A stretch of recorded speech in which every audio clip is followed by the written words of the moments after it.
Oi. No tere, natuke teistsugune video täna.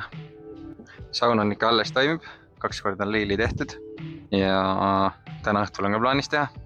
Hetkel on plaan see saun siia terrassi äärde paika panna. Murutraktor liigutas päris hästi seda. Ma panen selle kaamera siia paika ja siis loodime ta siia terrassi äärde, siis ma räägin täpsemalt, mis edasised plaanid on. Aga saun jääb nüüd määratlemata ajaks praegu siia terrassi äärde. Et selgus üks suur probleem. Et kuna alguses oli plaan ehitada selle kerghaagise kaalu sisse ja käru algkaal tühjana koos metallraamiga oli 260 kilo, siis no kõik ei lähe alati plaanipäraselt. Täpselt ei teagi, kus see lisakaal tuli.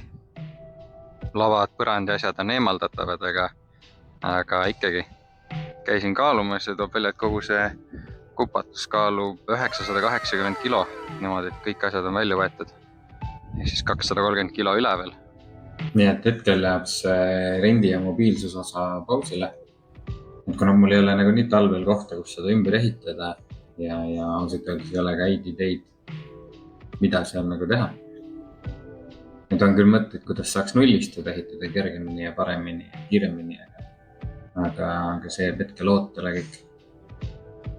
Et ma muudan seda kontot ka natukene, muudan nime ära ja siin saunaga asju on nüüd vähem.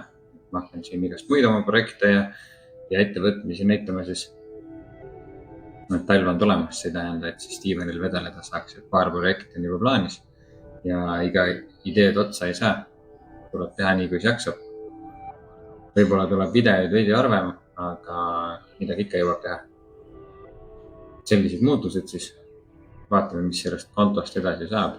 Paned follow, kui see tundub huvitav ja ma lähen nüüd sauna kütma.